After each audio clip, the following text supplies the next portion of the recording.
Welcome to Bar Napkin Business, another episode where we talk to a small business owner, Meg Magsman, Paper Kite, about social media and the risks and benefits of opening a second location.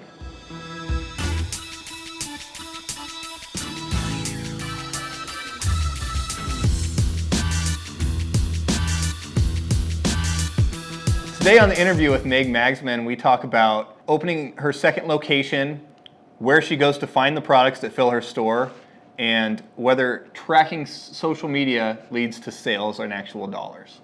Yeah, that's something interesting we're finding with these retail guests is that Instagram, not even advertising wise, it's hashtag, it's tagging other vendors, and then they share their information, and because they have 100,000 followers, they then pick up, a couple Siphoning hundred. off other people's audiences, right? She talked about that today of tagging where the product came from. They have a big following, then some of their followers naturally just come over to her. Right, yeah. And people seeing things on Instagram, I know I've seen things on Instagram that I've actually messaged that store and said, hey, can I stop by and pick it up?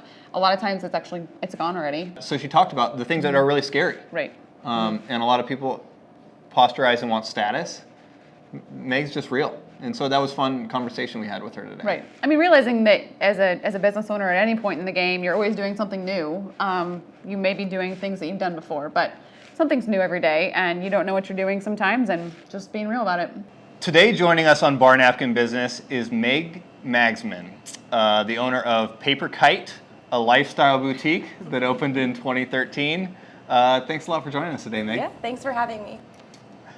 So first, tell us a little bit about Paper Kite. Okay, so it is kind of a store for everyone. It's a little bit of baby, a little bit of toys, a little bit of paper, gift. It's sort of just a little space, I guess, that carries a lot of cute things is always how I describe it to people. And it's just sort of a cheerful, fun environment for everyone.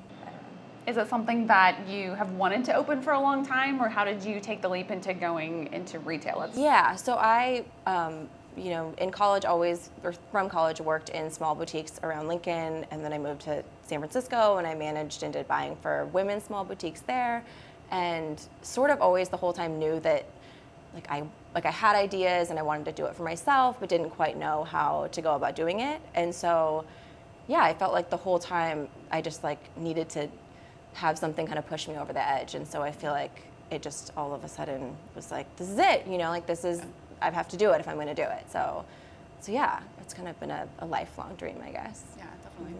So you opened your first store 2013. Yeah. You now have a second store, one in Lincoln, one in Omaha. Yeah.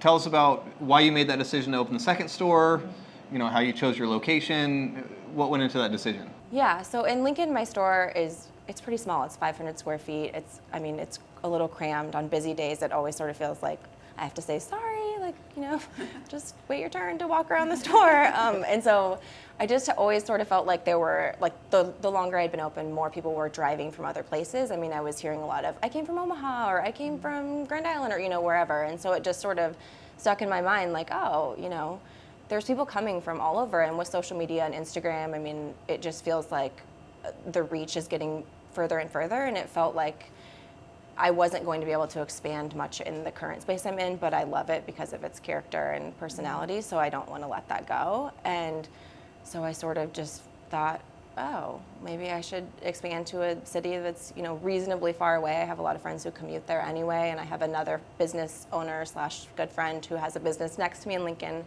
who also has a store next to me in Omaha. And so it just sort of felt like she's like my role model kind of, so I was like, if she can do it, I think I can do it, So how did that work with the numbers though? Numbers as far as people oftentimes will want to open a new location and then they'll sit down and go, can I do this? Right, yeah, no. It just took a lot of as Lincoln has grown, obviously the numbers have grown, and it sort of felt like I was at the point where I could kind of go back to some of the people who originally invested in my business and say, okay, I have this idea, I think it might be crazy, but if I kind of run the numbers of what I feel like it could be there, it would be a good opportunity to grow. So let's circle back to that. I always like to hear, what were the first 3 steps you took? What happened? You're like, okay, I have this idea, I want to do this. What'd you do? I called my friends and family and drove him crazy probably 1,000 times, and texting, calling him, going, okay, well, this is the idea, like I think I can do it, and it kind of felt like I just needed to like repeat it over and over again a million times, and then hear all of them go, I think you should try, might not work, but so I kind of heard that. And then I have a couple members of my family who are in their own businesses, and one of them is a CPA and accountant and owns his own business, and I sort of felt like when I sat down and told him, he was like, we should do it. He's like, I've been waiting for someone in our family to, like want to open their own business. And I was like, oh, okay. So, he sort of helped me. He was like, we need to write a business plan. And I was like, well, I was an art major and I didn't take a business class in college. So he sort of helped me walked me through it and got me started. And then I started calling people like my old boss in California, who has always been like a huge mentor to me. And I told her, and I was always kind of nervous about it because she was like, I still think I'm like, she's my boss. She's not my boss anymore, but she just is. And she was like, we have to do it. I mean, because I helped her run her businesses, and she had 3 of them in Northern California, and I kind of grew with her over 4 years there. And so she was like, well, of course you have to do it. And so it just sort of like snowballed, I guess, right from there. So you got a circle of support. Yeah. Obviously, businesses take money. Yeah. Do you feel comfortable sharing? What did you have to come I across mean, borrowing on the front end? What does that look like? Yeah, I mean, I actually formed an LLC and went the route of finding investors in the business. I mean, I myself wasn't in a place to invest a ton of money, so I kind of went that route, and it worked out, although it sort of feels like... How many investors, how many dollars are we talking? Startup was, I mean, I say in Lincoln, it was a small startup. It was under, I have to remember actually, because now I'm picturing the second one. I want to say under 75,000 for inventory and... all personal loans from friends and investors? Investors, yeah. And then year one, did you build in a salary for yourself? Were you going to pay I did, yourself? because at that point in my life, I mean, we actually got pregnant 3 months after I opened the doors, which was like not in the original game plan. So we were starting a family, and we bought a house, and so it was a wild ride the first year, for sure. Well, let's talk a little bit more about that. So I've talked with people who they don't know what to expect that first year, and they're like, I'm having all these emotions. Is this real? Is this not? Like, what were you feeling that first year, and what do you think was normal? I mean, I probably am skewed also because I was pregnant for the whole first year and then had a baby in the first year. First year and all the years, I feel like I still have that, like, every day I'm like, is this the day when no one's coming again? Like, and this is it, and it's over, and it was a good 4-year run. It just feels like that whole first year is like every day I would come into the shop, and I was pregnant. I was super nauseous and sick. I would sit, I watched TV. Like, I remember the first year I would come in and just be like, guess I'll just watch Netflix if no one's gonna come in today, because there's days where you're just like, I don't know how to reach people. I mean, what do I do? Like, what do I do? And it's that it causes like a weird panic that you're like, okay, and then and it lasts for hours, right? Where it's just empty, so right? true. I've dealt with that here. Does. Yes. So then you call, like your brother or your sister, and you're like, oh my gosh, what do I do? No one's coming in today. And they're like, okay, well, calm down. Like, it's only one day, or even a week. You just never know. And it was a lot of like just believing, I guess, that I could do it, which sounds kind of corny, but. Well, on Shark Tank, they talk about paranoid entrepreneurs are their favorites. Oh, it's me. Right. It's definitely me too. 100%. Yeah. We just need to start a club. Like, how old do I have to be before people are like, you can't actually pick out cute stuff anymore? Like, I'm 33, like, is it 34? I don't know, I have no idea. It's bad. Well, 40's the new 30, so. So you're dipping your toe in online sales now. Yeah. Tell us about that. Well, tell me about it if you know anything about it, because I actually don't. But we're trying. We have a website. So we switched our POS system to Shopify, which allows us to have. It's a great website platform. I hope so. So we can have both stores' inventory synced with the online inventory, and so hopefully it will make it easier to kind of know where we're at inventory-wise, so that we're not selling things online that's already gone in the store. Right. And so we're just slowly starting to add things to it, because Instagram, like, there's something like 8,000 some people who follow along, and every day now I get And they comment on what you comments, post. and that takes time every day that I'm like, oh, I have to respond to these people who want to know if we have it, and so it just seems like a good idea, since my brother always says it's 2017, like, you should probably have a website that works. Right, And yeah. it's just like, it's hard though. It's one more job that isn't something I know how to do or studied. Well, that's a humble answer. I think that your social game is really strong. right? We always look at you before you come in and analyze. Your pictures are really well done. You've developed a lot of followers. Does that translate into sales? Can you tell us? It does. I mean, I think for sure it does. It's whether it's someone who's like actually calling the store 5 minutes later when I post our phone number because our website doesn't have it on it yet, and they call and we ship it out, or they walk in the next day and they're like, oh my gosh, is it still here? Like I saw it online, or The biggest thing that I've learned is to kind of like keep it fresh almost. It's like people don't want to see the same, like a flat lay of a onesie every day. So it's important to like kind of change it up every day, do a couple products on a white background, but then also do like overview shots of the store that kind of like people look at and go, oh my gosh, there's so much good stuff in there. What is that? I can't, so it kind of like drives people to want to come in, and important to do things that are more personal too. I know I think I've said that, but like, I feel like people have a connection now to myself and also to my 2.5-year-old, which is sort of funny, but I mean, she's been there since she was 2 weeks old, and so she's sort of like, people have watched her grow up kind of, and it's a good way to kind of like connect with my customers, I feel like. So I think every small business owner in a retail environment specifically has to know what their marketing is doing. How do you know what's working and what's not? How do you track things, or is it still, are you still kind of figuring that out? I feel like I'm still figuring it out. I mean, I definitely feel like, reaching out to, bigger vendors and things like that, I don't know if we've already discussed this, but things like, tagging those people and kind of getting their reach then if they share something that I share, or I feel like that I see that in numbers of my followers increasing. It's easy to see because it happens kind of frequently. And then also, I mean, silly things like likes on Instagram. I mean, like if a photograph I post gets 40 likes, I'm like, ooh, don't ever do that again, because it just, you can tell that I feel like if I'm not very thoughtful about it. Are you using the business analytics in Instagram? A little bit, yeah. I look at it a little bit. I probably should more, but honestly, I'm on Instagram a lot, and so I always feel like, ugh, Instagram. It's kind of become like I deleted my personal account, I think. I just, because I don't want to be on it anymore. Well, there's a lot of lurkers. That's what I find. Like, there's people that see our stuff that they never like anything, they never say anything until they see it. Like, oh yeah, I saw that. Yeah. Like, but you didn't like it, you didn't follow it. Yeah. Come on. Yeah. Well, how do you fill out your store? This is interesting to me. We were talking a little bit off camera. How do you find the stuff that goes into your store? So I go to markets. I go to usually one in Los Angeles and one in New York, sometimes 2 to 3 times a year, I guess.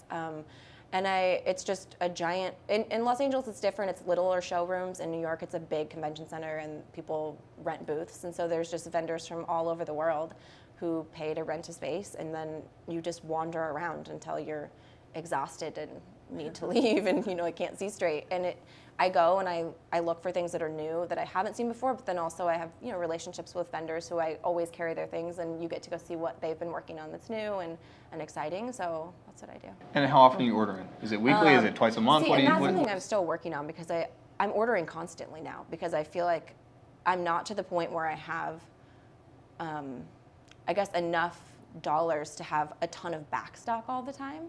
And so I'm kind of like, it's a constant like, oh my gosh, we're running out of swaddle blankets, or oh my gosh, we don't have, I forgot about greeting cards, And so it's like every week I have one employee in particular, Holly, who's always very good about saying like, hey Meg, we don't have any candles, or we have 2, And so it's just, it's like a constant, it's something I worry, it's like the thing I worry about all the time actually, because it's if we don't have it, we can't sell it. Do you get people that approach you to sell their things too? Yeah. How do you deal with that? I mean, I get emails daily for people all over the country, really, and world, who want me to sell their things, and I don't know if there's I have no idea if it's a list, if it's Instagram. I get a lot of people off of Instagram who find me and want to sell things at my store. Locally, there's people who are makers, and we work on stuff that way too. So how do you make the decision on that? Right. You get an email, Joe Schmo wants to sell you. Part of it is if it comes at the right time, because honestly I get so many emails that I'm like, oh, I didn't even see that, and they'll sometimes we'll call and follow up, but other times they won't. But I mean, I just feel like I have this very distinct vision for what fits in the store. And I remember before I opened, I kept saying that to people. They were like, so you want to sell baby clothes and candles and lip gloss and, art prints or something? And I was like, yeah. And they were like, but that's not like all together. And I was like, no, it is all together. Like, I remember saying it to multiple people. I was like, but you'll see it. Like, when you see it, it will go together. And so I feel like it's just, if it hits me and I'm like, that would totally fit in here, then, and I take, every once in a while, we'll step out of my box and do something, and sometimes it surprises me, and I'm like, oh, well, I guess I don't know everything that's right. And my old boss used to tell me that too. She used to say if something fell on the floor, then you should buy it at market, which was like kind of a weird thing, but she was like, had a weird superstition. She was like, if anything falls on the floor, like that probably means we should buy it. I was like, what? But, I don't know how well that would work in the bar here. I know. Stuff falls on the floor all the time here. Well, anything else you would like to plug? Do you have anything coming up? I mean, we had our first year anniversary at our Omaha location a couple weeks ago, but it's honestly been a super busy month with a couple other events up there. So we are having a big birthday party this Saturday, which maybe will be gone by the time this is airing, but not really. I mean, just kind of, we tend to share things online and on social medias if we have big events coming up, and So where can we follow you? I would say online would be the best way. I mean, Instagram, Paper Kite Shop is kind of my handle for all things, except for Facebook is maybe Paper Kite Lincoln, because I don't have the energy to do 2 locations, so I just kind of like made it all under one. Cool. Well, it does look like that time. It is time for last call. Last call. So we have both have a couple of questions, and these are rapid fire. So first thing that comes to your mind, don't think too hard about it. But we love this one. What's your favorite, most memorable Christmas gift you've ever gotten? Ooh, it was a shirt my parents got me. I cried. It was a blouse. What age? 20. I mean, actual tears. I love that really this question special. is always answered so quickly. It was special. So. Nice. Tell us about the name. Where'd the name come from? I do not have a good answer for this. We were putting together a bunch of words that I thought sounded cute together. The word fig might have also been involved in another variation. And then I went to market and I took it without even knowing if it was my real name. And they were like, what business are you? And I was like, Paper Kite. And so many people were like, I love that. And I was like, thank you. So did you know if the domain was available at that time? Yeah, I did. Yeah, I at least checked that out. But yeah, it sort of was like throwing a bunch of stuff together and calling friends, being like, what do you think of this one? And Nice. some people were like, no to the other ones, Yeah. probably, which I can't remember now. But Definitely. yeah. So what's the hardest thing about balancing a business and a family? Because this entrepreneurial journey, we hear a lot from people who are like, oh, I'm gonna sleep on the couch and eat ramen and just work a Yeah. ton. How do you do it? It's like a big balance. I haven't quite figured out like what the right way to balance it is, but I mean, my daughter's lucky she comes with me a lot, and it's a children's store for the most part, so that has been super easy because it's a built-in play area for her. But balancing it is hard. I mean, I always say that like I feel so bad in some ways that it's like my big dream, I feel like, has now become like my whole family's big dream, because they're all so supportive and helpful, and I don't know how I could do it honestly without that. But I mean, yeah, it's a lot of like me doing stuff on my computer at night if my husband and Mary Frances are out playing with our chickens, I don't know. It's just like sort of a work in, I don't know, progress, trying to figure it out. So there's peaks and valleys in all businesses. Have you developed a trend? Are you busier fourth quarter and down one quarter, or monthly? What does that look like? I feel like I had it kind of figured. I mean, obviously, like the Christmas is always the busiest time for me because I am kind of a gift shop.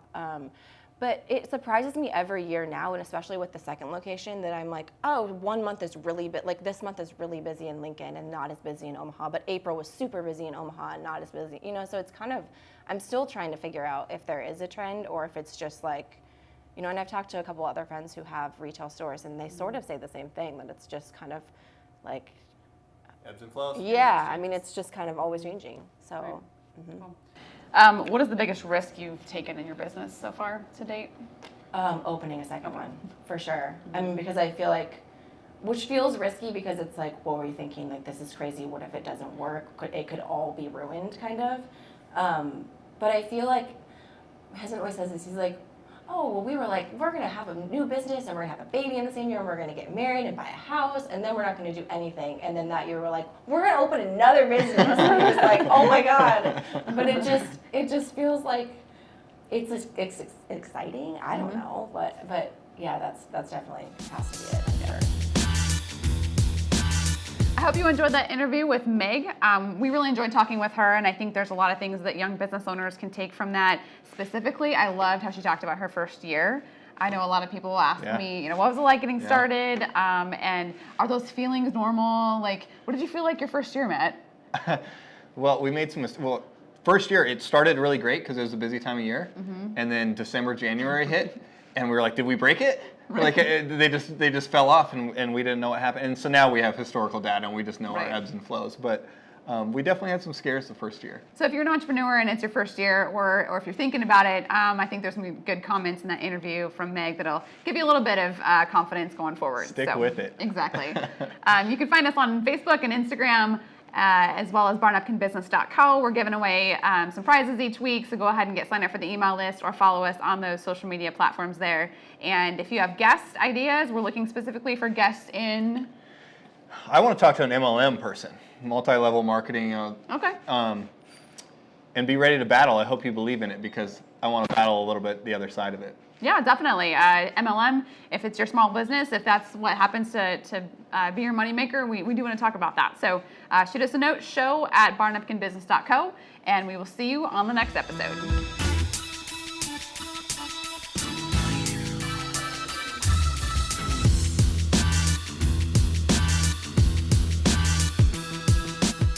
And the plumber's here for his invoice. Or Katie does it for me. She's so good at gift giving. So. Today we're joined by Meg, whatever her last name is. Meg, whatever your last name is. I mean, Exactly. Just like that.